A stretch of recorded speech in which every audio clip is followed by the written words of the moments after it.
Updates at pinakahuling mga usapin sa mundo ng palakasan.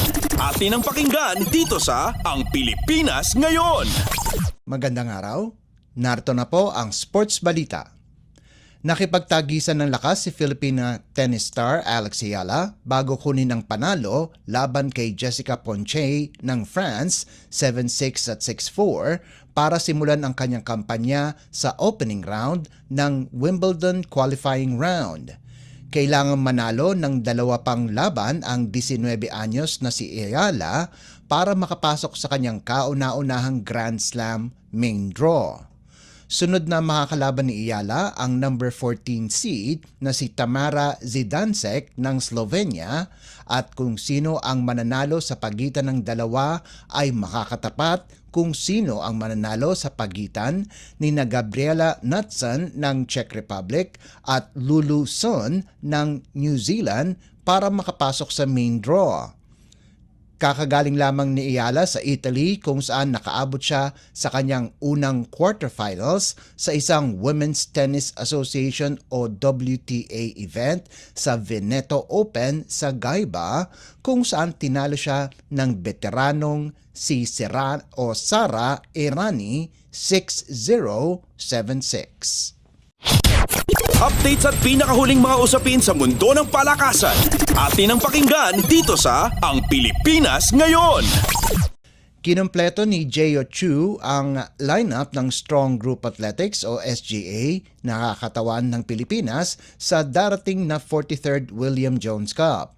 Ang dating Ateneo de Manila University big man na ngayon naglalaro para sa Taiwan Mustangs sa The Asian Tournament ay susuotin ang uniforme ng SGA sa frontline na kinabibilangan nina Chris McCullough, Kylan Chongson, Tahuan Agi at Alan Liwag. Makakasama din muli ng 6'9" big man na si Chu ang kanyang mga ka-teammate sa Blue Eagles na sina Ange Kwame, Dave Ildefonso at SGA President Jacob Lau.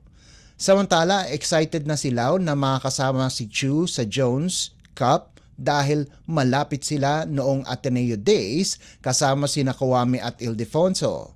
Sinabi ni Lau na kasama din dapat sa koponan si SJ Bilanghel, subalit maaga siyang tinawag ng kanyang koponan sa Korea kung saan naglalaro siya para sa Daegu Kogas sa Korean Basketball League.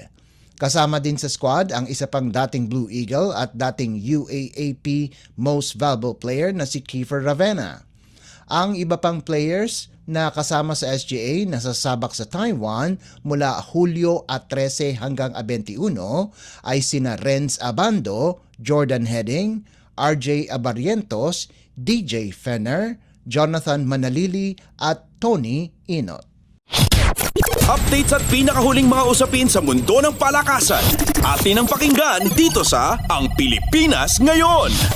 Inanunsyo ni National University star Belia Belen na mananatili siya sa Lady Bulldogs kung saan layunin niyang makopo ang ikalawang magkasunod-sunod na kampyonato sa darating na UAAP Season 87 Women's Volleyball Tournament. Ang pangalan ni Belen ay kapansin-pansin na wala sa listahan ng kauna-unahang 2024 Premier Volleyball League o PVL Rookie Draft kung saan ang ibang UAAP standouts ay kasama katulad ni na Julia Coronel, Thea Gagate at Roma Doromal. Ang 21 anyos na si Belen ay 2 beses nang nagkampiyon sa UAAP at siya rin ang UAAP Season 84 Rookie Most Valuable Player. Bukod sa kanyang responsibilidad sa NU, kasama din siya sa Alas Pilipinas kasama ang kapwa Lady Bulldog na si Eliza Solomon na maglalaro sa 2024 FIVB Challenger Cup. Samantala, kinuha muli ng koponan ng Choco Mucho ang serbisyo ni Greek import Zoe Faki para sa kampanya ng Flying Titans sa 2024 PVL Reinforced Conference na gaganapin sa susunod na buwan. Ang 25 anyos na 6'1" foreign reinforcement ay inaasahan na palalakasin ang koponan ni Coach Dante Alinsonurin para palakasin ang kanilang tsansa sa torneo. kung saan nagtapos lamang sila sa ika-7 pwesto noong huling Reinforced Conference Edition noong 2022. Updates at pinakahuling mga usapin sa mundo ng palakasan. Atin ang pakinggan dito sa Ang Pilipinas Ngayon. At yan ang pinakahuling balita sa larangan ng palakasan. Para sa Radyo Pilipinas World Service, ito po si Leo Magpayo. Magandang araw. Updates at pinakahuling mga usapin sa mundo ng palakasan. Atin ang pakinggan dito sa Ang Pilipinas Ngayon.